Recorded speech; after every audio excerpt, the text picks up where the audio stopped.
네, 하나님의 말씀 함께 보도록 하겠습니다. 본문 말씀은 느헤미야 4장 7절에서 14절 말씀입니다. 느헤미야 4장 7절에서 14절 말씀.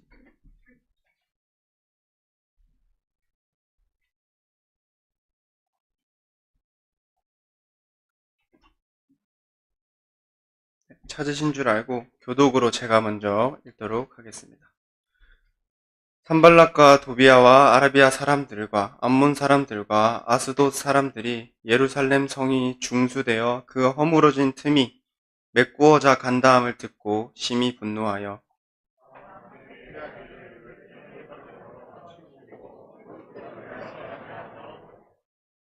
우리가 우리 하나님께 기도하며 그들로 말미암아 파수꾼을 두어 주야로 방비하는데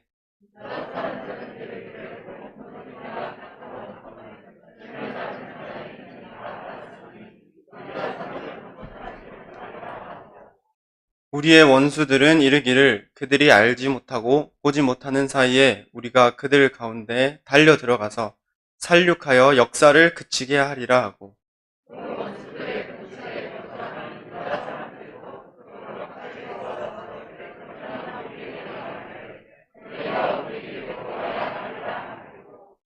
내가 성벽 뒤에 낮고 넓은 곳에 백성이 그들의 종족을 따라 칼과 창과 활을 가지고 서 있게 하고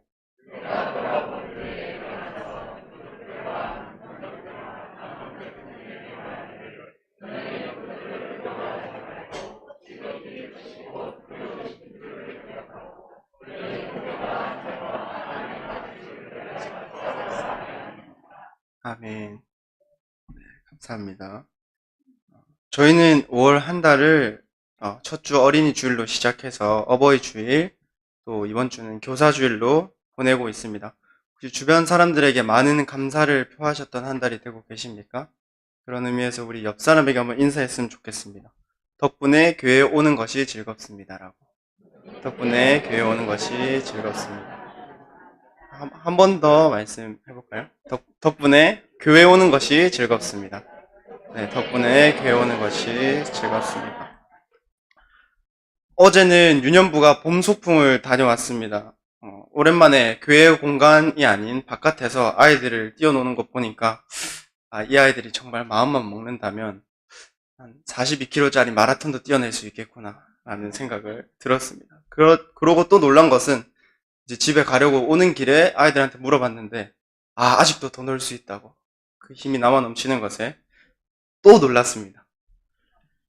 야외에서 마스크 끼는 것이 제한이 사라지면서 좋은 날씨에 상쾌한 공기를 마시고 하나님이 우리에게 허락하신 그 자연의 아름다움을 감탄하는 순간이 어제였는데요. 그것을 바라보면서 피조물인 저조차 그것을 바라보는 게 너무 이쁜데 혹시 성도분 여러분들의 핸드폰에도 자연의 사진이 많으시죠? 그렇다면 하나님이 처음 창조하셨을 때 그 힘이 좋았더라 라는 표현은 어느 정도였을지 제가 준비를 하면서 비교가 안 되겠구나. 우리가 그냥 보면서 와 예쁘다 찍어야지 하는 것과는 차원이 다르겠구나 라는 생각을 했었습니다. 우리는 종종 뉴스를 통해서 자연이 훼손되고 있고 환경오염이 진행되고 있다라는 소식으로 지구가 위험하다라는 인식을 가지고 있습니다. 지구온난화라는 단어가 우리 근처에 있고 지구의 온도가 상승하고 그로 인해서 북극의 얼음이 녹고 해수면이 상승하고 있다는 얘기를 잘 듣게 됩니다. 그것에 대비해서 실제로 세계적인 기업들은 친환경적인 정책을 펼치고 국가들은 법적으로 제재를 합니다. 많은 예 중에 코카콜라 아시죠? 콜라 회사. 그 회사가 매년 1200억 개의 페트병을 만든다고 합니다. 그걸로 지금 4년 동안 세계에서 플라스틱을 가장 많이 만드는 기업으로 선정되었다고 합니다. 그래서 그들이 저번 달에 발표한 내용인데요. 2030년까지 지금 1200억 개의 페트병에서 25% 정도를 재사용할 수 있는 포장재로 바꾸어 플라스틱으로 인한 환경오염을 줄여나가고자 하는 캠페인을 벌이고 있답니다. 그리고 또 다른 기업을 소개하고자 하는데요. 혹시 애플이라는 회사 아시나요? 전자기기를 사용하는 청년들이 요즘 많이 사용하고 있습니다. 그 브랜드에서는 지금 43개국에서 운영하고 있는 그 회사의 모든 데이터 센터, 그리고 사무실, 직영점의 전력을 재생 가능한 에너지, 태양열 에너지라든지 이런 것들로 조달하는 목표에 달성을 완료했다라고 밝혔습니다. 또 한 가지 더는 에어컨이 전력을 많이 먹을까요? 선풍기가 전력을 많이 먹을까요? 그래서 우리 전력량을 사용을 줄이자는 얘기도 멀지 않게 교회에서도, 학교에서도, 지자체에서도, 은행에서도 들을 수 있습니다. 그 이유는 에어컨을 돌리기 위한 전기가 많이 드는데, 그 전기를 만들기 위해서 사용되는 과정에서 이산화탄소가 많이 배출돼서 지구의 전체 온도가 올라가기 때문에 그러한 캠페인들을 벌이고 있습니다. 우리가 볼 때 이 세상 사람들이 왜 지구를 보존하려고 할까요? 지금 현재 지구 인구는 약 80억에 가깝습니다. 80억에 가까운 사람들이 살다가 죽으면 되는데, 죽으면 자기들이 사용할 거 없는데 왜 이 캠페인들을 벌이는 것일까요? 우리에게는 미래를 향한 소망이 있기 때문입니다. 지금 이 캠페인을 벌이는 것은 다음 세대가 살아갈 지구를 위해서 벌이고 있는 것이죠. 다음 세대가 이 지구에서 살아가는 것이 힘들지 않도록 그런 에너지 전략 정책을 펼치고 있는 것입니다. 이 얘기를 왜 했냐면 오늘 말씀에도 다음 세대를 위해서 마음 아파하고 하나님의 뜻을 구하고 또 귀한 믿음의 유산을 물려주기 위해서 이 페르시아라는 제국의 술관장이라는 자리를 내어놓은 사람의 이야기를 살펴보고자 합니다. 그 사람의 이름은 누구죠? 오늘 본문인 느헤미야입니다. 우리 구약 순서를 한번 읊어볼까요? 성경 찬송가 아시죠? 네, 한번 해보겠습니다. 창세기, 출애굽기, 레위기, 민수기, 신명기, 여호수아, 사사기, 룻기, 사무엘상하, 열왕기상하, 역대상하, 에스라, 느헤미야에 이르렀습니다. 구약 총 39권 중에 16번째 책으로 이 느헤미야서의 배경은 예수님이 오시기 4, 5세기 전에, 5, 4세기 전에 페르시아 시대를 배경으로 하고 있고, 이스라엘이 포로로 잡혀가게 된 이후에 생존자들과 후손들이 예루살렘의 성을 재건하는, 중수하는 내용을 다루고 있습니다. 제가 방금 느헤미야가 페르시아의 술관장이라고 말씀을 드렸는데요. 술관장이라는 것은 어떤 걸 의미하냐면 당시에 왕 시대였기 때문에 왕의 신뢰를 받는 사람이 술관장을 할 수 있었습니다. 이유는 왕의 음료를 담당하고 있었기 때문에 독살의 위험과 어떤 여러 가지 위험들 속에서 왕이 신뢰하는 사람을 그 자리에, 높은 자리에 앉혀 놓았는데요. 그 느헤미야는 자신이 자원해서 그 술자리를 내려놓고, 술관장 자리를 내려놓고, 제가 예루살렘의 총독으로 가겠습니다. 라고 이야기를 합니다. 그는 본문 1장 말씀에 페르시아 아닥사스다 왕 제20년에 성벽이 무너졌다는 소식을 듣고 예루살렘의 총독으로 지원을 합니다. 자원을 하는 거죠. 근데 그 예루살렘의 총독의 자리는 정치적으로는 쓸데가 없고 영향력 없는 자리로 자원한 것입니다. 왕 바로 옆에서 보좌하는 것이 오히려 자신의 출세길에는 확실했던 것이죠. 이 느헤미야의 이름의 뜻은 혹시 아시나요? 여호와께서 위로하신다라는 뜻입니다. 그를 통해서 포로되었던 이스라엘 백성들이 거할 예루살렘 성을 재건하고 그 안에 거하는 이스라엘 백성들은 느헤미야를 통해서 여호와께로부터 위로를 얻습니다. 성벽을 보수한다는 일, 성을 재건한다는 일은 이스라엘 백성에게 너무나 기쁜 소식이었겠죠. 하지만 그 이야기가 어떤 이들에게는 달갑지 않았습니다. 그 달갑지 않은 이들은 대표적으로 산발락과 도비아와 아라비아 사람들과 암몬 사람들과 아스돗 사람들입니다. 느헤미야가 왕의 술관장에서 예루살렘 총독으로 가게 되는 과정 또한 하나님의 인도하심 아래 있었는데요. 오늘 본문 4장 말씀 이전에 어떤 내용이 있었냐면 예루살렘 성문이 무너졌다라는 소식을 들은 느헤미야가 예루살렘을 위해서 기도합니다. 하나님,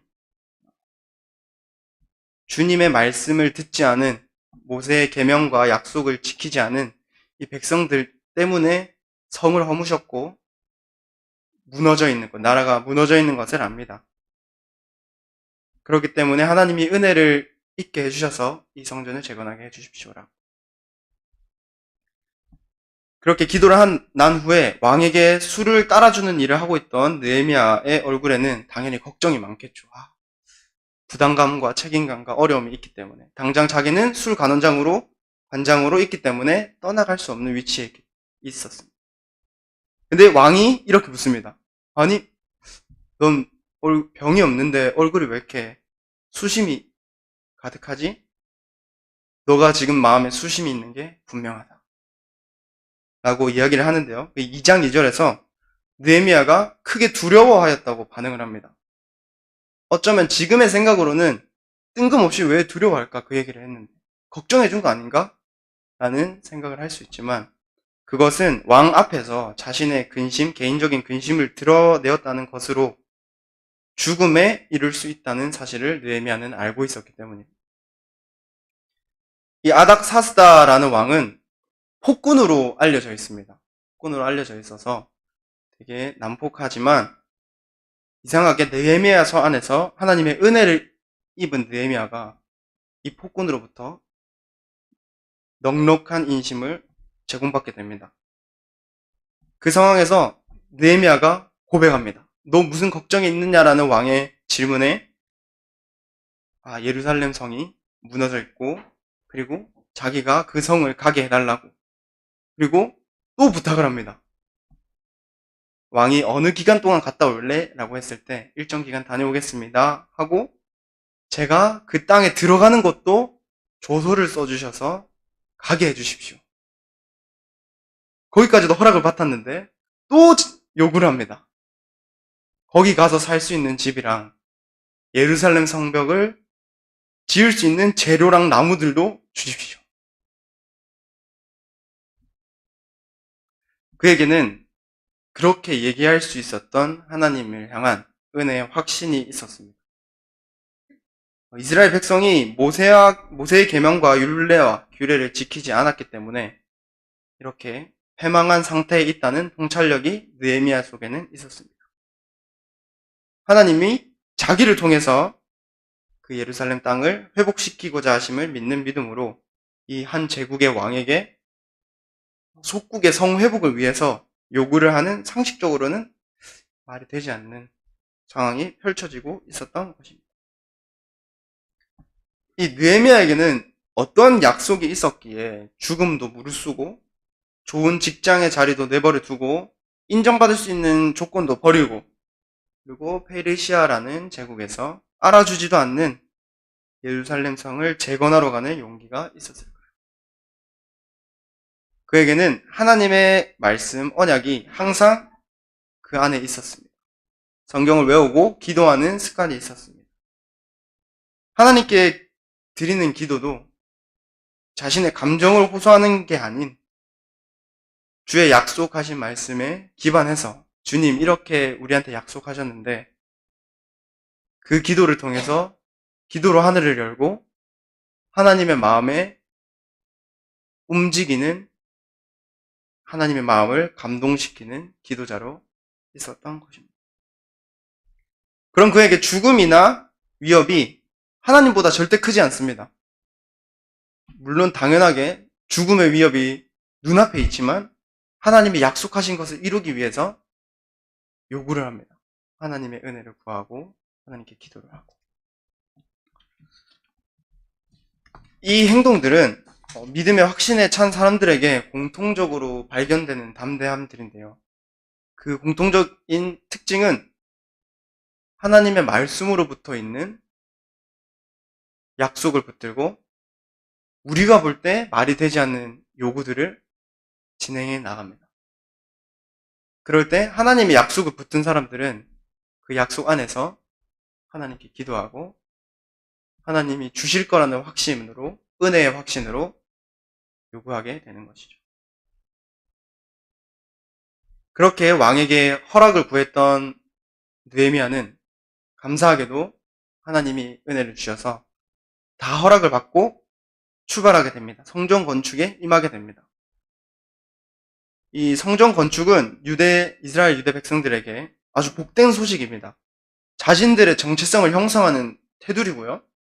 그리고 신앙 공동체로서 모여서 살 수 있고 흩어지지 않을 수 있고 그리고 그들을 지켜주는 공간이 생겨나는 것입니다.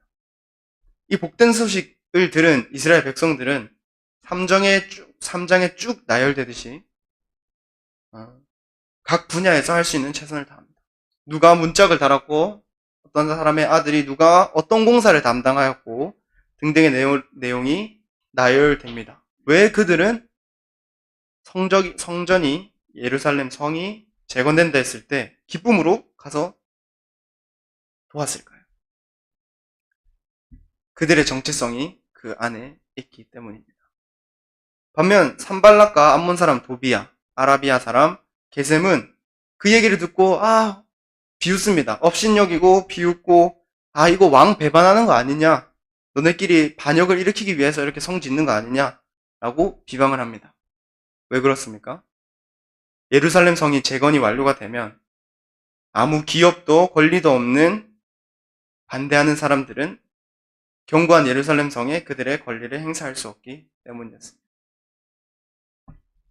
여기서 확실히 짚고 가야 되는 것은 누구에게 예루살렘 성전의 권리, 기업이 맡겨져 있습니까?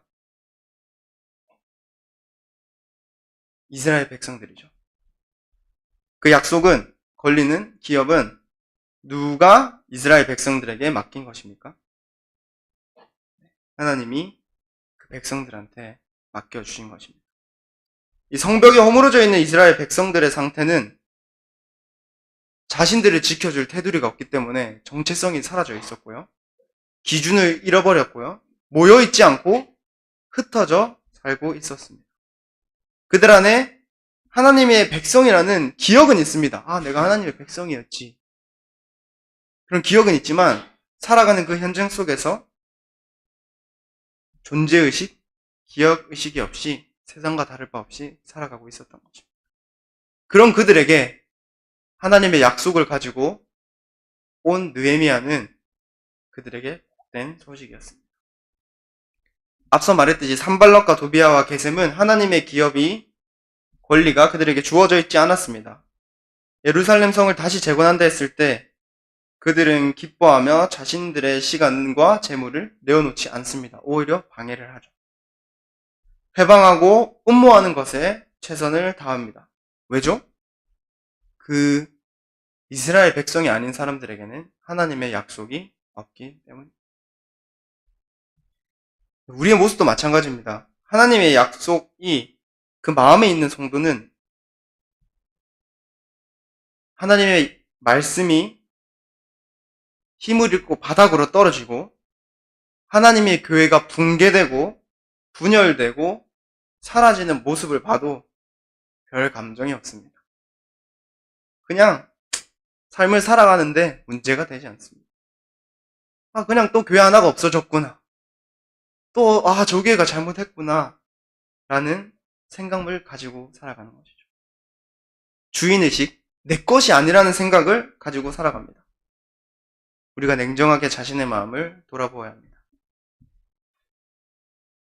하나님의 약속의 말씀이 내 안에 살아있어서 이 세상 사람들이 교회가 악하다, 교회가 못됐다라고 얘기했을 때 마음이 정말 아픈지, 교회가 분열되고 붕괴되고 사라지고 있을 때 그 교회를 위해서 기도할 수 있는 마음이 있는지,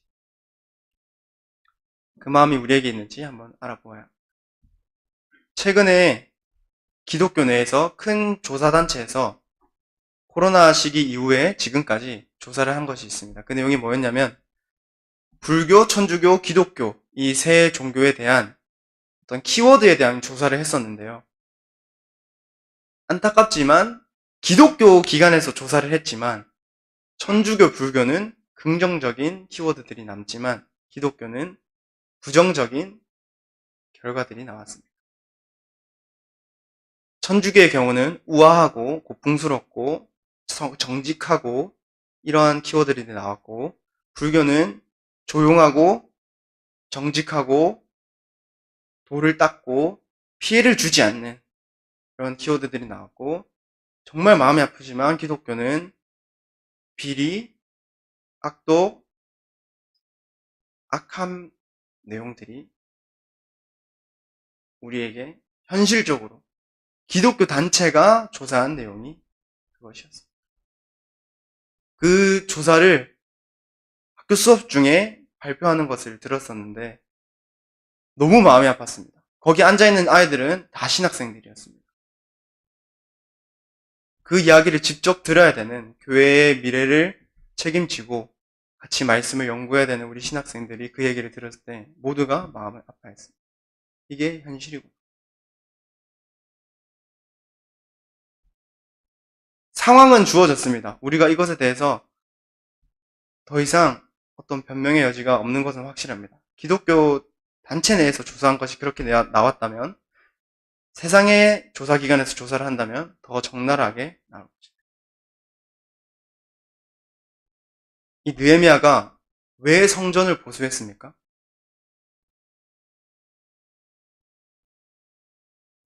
하나님을 믿는 믿음이, 말씀이 그 안에 살아 숨쉬었기 때문입니다. 우리는 자주 듣습니다. 한국교회 망해간다. 줄어져 간다. 근데 그 이야기를 듣고 있는 우리는 아, 그렇구나, 망해가구나 의 반응이 합당합니까? 아니면 느헤미야와 같이 하나님, 그럼 어떻게 해야 됩니까? 이 무너진 예루살렘 성을 재건하기 위해서는 어떻게 해야 됩니까? 약속의 말씀이 어떻게 주어집니까? 라고 도전하는 것이죠. 이 산발락과 도비아와 게셈은 오늘 말씀에 예루살렘 성이 중수, 재건이 다 되어가고 허물어진 틈이 메꾸어져 간다는 소식을 듣고 어떻게 하죠? 심히 분노합니다. 화내는 거죠. 처음에는 어떻게 했다고요? 업신여기고 비웃고 모함합니다. 너네가 왕을 배반하려는 것이 아니냐? 근데 웬걸요? 잘 되거든요. 처음엔 안 될 것 같았던 그 예루살렘 성이 다시 지어지고 있거든요. 그걸 보니까 이상한 거예요. 우리가 거기에다가 정치적으로, 무력적으로 힘을 줄 수가 없는 거예요. 그게 완성이 돼요. 그래서 화가 납니다. 아, 저긴 빈 땅인데? 저렇게 사람들이 모여버리면, 예루살렘 성이 만들어지면 우리 힘이 없어지는데, 우리 입지가 줄어드는데 하는 얘기가 나오게 됩니다. 그래서 그들의 반응은 화를 내죠. 그리고 이어지는 반응으로는 8절에 다 함께 깨하기를 예루살렘으로 가서 치고 그것을 요란하게 하자 라고 말을 합니다. 뭐죠? 잘 되는 거 못 봐. 하나님의 백성들 너네 모여있는 거 못 봐. 라는 마귀의 공격이 오게 되는 것이죠. 하나님의 일을 하시는 우리 성도님들도 일을 하다 보면 처음에는 우리가 어떤 행동을 할 때 무시하다가 우리가 잘 되어 가는 것처럼 보이면, 그들에게 위협이 될 것처럼 보이면 화를 내고 위협하는 경우를 경험하신 적이 있으실 것입니다. 그렇지만 우리에게는 누구의 약속이 있죠? 신실하신 하나님의 약속이 우리 안에 살아있습니다. 그 신실하신 하나님의 약속을 붙들고 우리가 붙드는 것이 아니라 신실하신 하나님의 약속을 기억할 때 그 약속이 우리를 붙들어 주시는 것입니다. 우리가 아무것도 할 수 없을 때, 지칠 때 하나님이 일하셔 주실 것을 기다립니다. 그 침략하자, 요란하게 하자, 치자라는 말에 대한 반응은 9절 말씀에 이스라엘 백성들이 반응하는데요. 우리 함께 읽었으면 좋겠습니다. 시작. 우리가 우리 하나님께 기도하며 그들로 말미암아 파수꾼을 두어 주야로 방비하는데. 네. 9절까지만 읽도록 하겠습니다. 이스라엘 백성들의 반응은 뭐죠? 그래, 쳐들어와. 우리 당하고만 있을게. 가 아니죠. 어떻게 한다고요? 당하지 않도록 자신들을 무장하고 파수꾼을 두고 언제 침략하더라도 막을 수 있도록 대비를 하는 것입니다. 이게 다만 이스라엘 백성들의 이야기뿐일까요? 우리에게는 그런 공격들이 없을까요? 우리에게도 언제든지 영적으로, 육적으로 하나님의 나라가 세워지고 교회가 세워지는 것, 그리고 이 하나님의 나라가 흥왕되어 가는 것, 확장되어 가는 것이 시작될 때 공통적으로 일어나는 반응이 있습니다. 누구의 공격이 우리를 치죠? 그럴 때? 네, 마귀의 공격이, 악한 영의 공격이 우리가 모이지 못하도록, 하나님의 나라를 세우지 못하도록, 하나님의 왕국이 우리 안에서 커져가지 못하도록 마음의 분열을 일으키고 외부적인 어려움을 줍니다. 그때 이스라엘 백성은 어떻게 했죠? 대비를 했습니다. 올 것을 알았던 이스라엘 백성은 우리가 다시 이 성이 무너지면 안 되기 때문에 준비를 한 것이죠. 현대로 적용을 하자면요.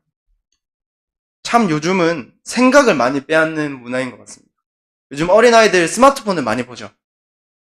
저도 스마트폰을 들고 있고 유튜브라는 채널을 많이 보게 되는데요. 일주일에 보통 10대부터 50대까지 일주일에 50시간은 유튜브를 본다고 합니다. 평균 통계를 내었을 때. 일주일에 50시간이면 하루에 못해도 7시간. 물론 하루에 7시간씩 보진 않겠죠.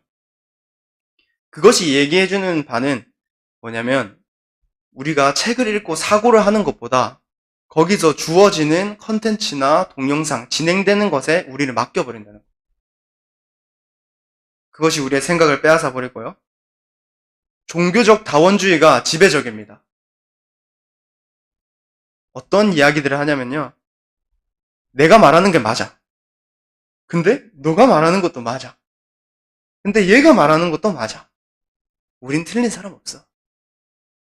그래서 기독교에서 하나님이 신이야, 참신이야. 근데 불교 참신이 아니야. 라고 얘기를 했을 때 잘못된 거 아니야? 우리도 신이고 너네도 신이지. 라는 생각이 지배적입니다. 그리고 또한 기준이 없어집니다. 어떤 기준들이 없어지냐면요. 기존에 우리가 관습적으로 생각해왔던 것들이 점점 사라짐을 알 수 있습니다. 그 이유는 이 세대가 악해서 그런 것도 아닙니다. 물론 악한 것도 있겠지만 세대의 변화에 있어서 인간의 지성이, 이성이 중요하게 여겨지고 과학의 발전에 따라서 증명되지 않는 것들은 믿기 싫은 겁니다. 그래서 하나님을 증명해봐 라는 이야기를 많이 듣습니다. 어쩌면 하나님을 과학으로도 설명해봐 라고 합니다. 근데 과학으로 설명되는 하나님이면 그게 하나님입니까? 신이 인간의 지식과 학문으로 설명이 된다면 그 신은 전지전능할까요? 우리는 그저 그 과학을 통해서 일부를 발견하는 것이죠. 위대한.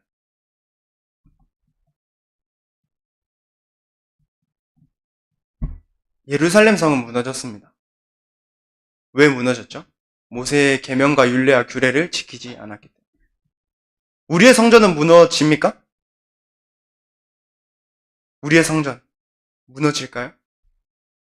무너지지 않습니다. 우리 하나님은 절대로 세상의 그 어떤 것보다 약하지 않습니다. 우리 하나님은 그 하나님의 백성들이 패배하고 길을 잃고 원수의 손 아래에 있는 것을 원하지 않으시죠. 느헤미야가 이 무너진 성벽을 세우기 위해서 이스라엘 백성들이 어떤 말을 했을까요? 그냥 가서 성전을 세웁시다 라고 했을까요? 단순히 성전만 세웁시다 했을까요? 느헤미야는 알고 있었습니다. 그 이스라엘 백성들 마음 안에 갈급함이 있는 걸 알았습니다. 그들의 정체성을 잃어버린 것이 안타까운 일임을 알았고 그들이 이 성 안에서 다시 살고 싶은 것을 알고 있었습니다. 우리도 마찬가지입니다. 교회 공동체의 그 연합이 그립고요. 교회 공동체 안에서의 사랑과의 교제가 우리를 살게 합니다. 하나님과의 교제가 우리가 지쳐있을 때 힘을 얻고 매일을 살아갈 수 있는 그 힘을 제시하는 것을 알고 기억하고 있습니다. 그래서 우리가 예배의 자리에 나오는 것이죠.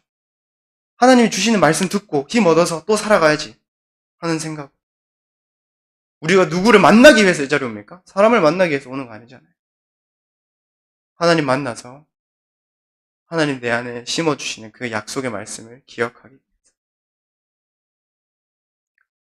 삶의 순간에서 너무 힘들고 지치고 아무것도 하기 싫고 내버려 두고 싶고 하기 싫을 때 하나님 나를 붙들고 계시지. 라는 마음의 상기를 얻고 싶어서 이 자리에 나오는 것이 아닙니까?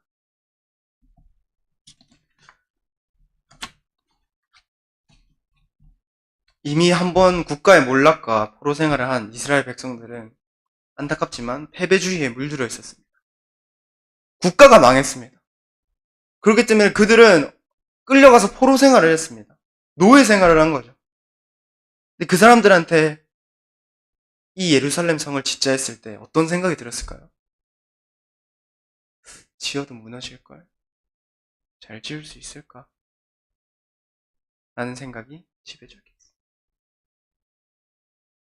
하나님의 믿는 믿음이 있지만 자신들의 땅은 이미 무너졌거든요. 내가 믿는 그 하나님이 있는 이 예루살렘 성이 무너졌거든요. 눈으로 봤거든요. 무너진 거를. 그 사람들한테는 두려움이 있는 것이죠.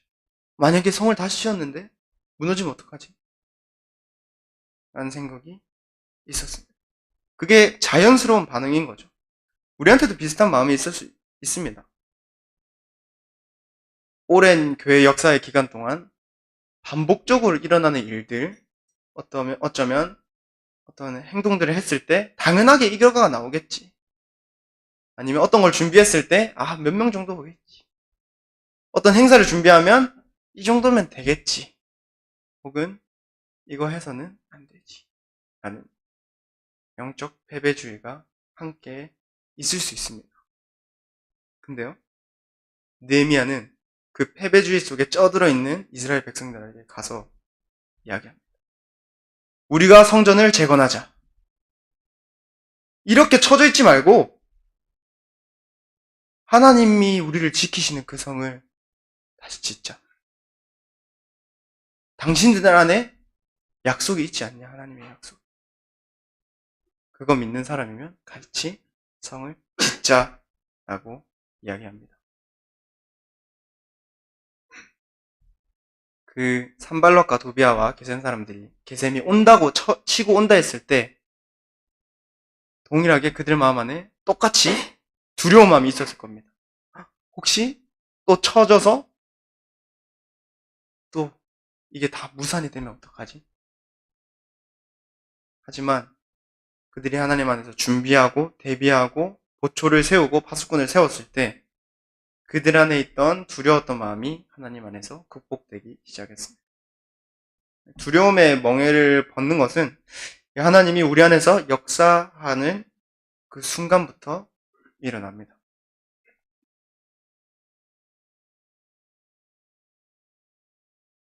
정리하고자 합니다. 느헤미야와 이스라엘 백성들은 하나님이 회복해 주실 것을 기다리고 기대했습니다. 우리 안에도 회복 주실 것이라는 믿음이 여러분 안에 있으십니까? 저는 있습니다. 하나님의 약속이 우리를 붙들고 계시기 때문에 하나님 믿는 자녀들을 다시 세울 것임을 이 한국 땅에 그 믿는 청년들과 이 교회가 다시 살아날 것이라는 하나님의 약속이 제 안에 있습니다. 믿으십니까? 그렇다면 우리가 함께 예루살렘 성을 재건합시다. 그것은 큰 건물을 짓자는 것이 아니고요. 영적인 예루살렘 성을 같이 짓자는 것입니다. 어떤 사람은 문짝을 올렸습니다. 어떤 사람은 도배를 했겠죠. 어떤 사람은 흙을 가져왔겠죠. 각자의 역할이 다른 이 교회 안에서 영적인 예루살렘 성을 지읍시다. 함께 기도했으면 좋겠습니다. 함께 기도했으면 좋겠는 것은요, 우리 안에 있는 그 두려운 마음들이 있다면, 패배주의가 있다면, 슬픈 마음들이 있다면 하나님 그것들을 하나님의 영으로 극복시켜 주십시오. 우리가 예루살렘 성을 다시 재건하기를 원합니다. 주님, 우리 안에 그 하나님의 약속이 다시 살아 숨쉬게 도와주시고 누군가가 성을 짓자라고 제안했을 때 알겠습니다.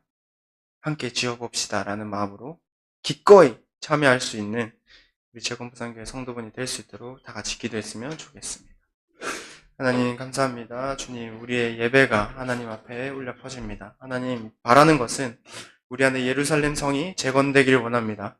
아버지, 이스라엘 백성들이 주님 그것을 보고 멈추지 못했을 때, 주님 패배주의에 빠져 있었을 때, 이미 한번 몰락했던 그 성이 다시 한번 살아나길 원할 때, 주님 그 마음은 있었지만 그 두려움이 가득 차 있습니다. 그 마음이 뭐냐면, 이것을 다시 지어도 무너지지 않을까? 이것을 다시 지어도 우리 안에 살아있는 하나님의 말씀이 주님 움직이지만 이 하나님이 살아있던 이 예루살렘 성이 한번 무너졌던 것처럼 또 무너지질까 하는 마음으로 우리가 살아가게 됩니다. 하나님 구하고 바라고 원하는 것은 하나님 우리가 그 영적으로 육적으로 주님 오게 되는 주님 사탄의 방해와 악한 영들의 방해를 주님 우리가 이겨내게 하여 주시고 대비하고 무장하고 하나님의 그 말씀을 이겨낼 수 있도록 주님 우리를 붙들어 주십시오. 하나님 우리 안에 새로운 마음을 허락하여 주시고 주님 우리가 그 마음을 주님 예루살렘 성을 재건하고자 하는 마음들이 있을 때 주님 그것에 반대하는 것이 아니라 하나님 내가 기꺼이 그 하나님의 정체성과 새로운 것들을 이루기 위해서 하나님의 백성들이 이곳에 살아가는 것들을 원하기 위해서 하나님 그것을 위해서 내가 기꺼이 헌신하겠습니다. 시간을 내겠습니다. 주님 재물을 내어놓겠습니다. 또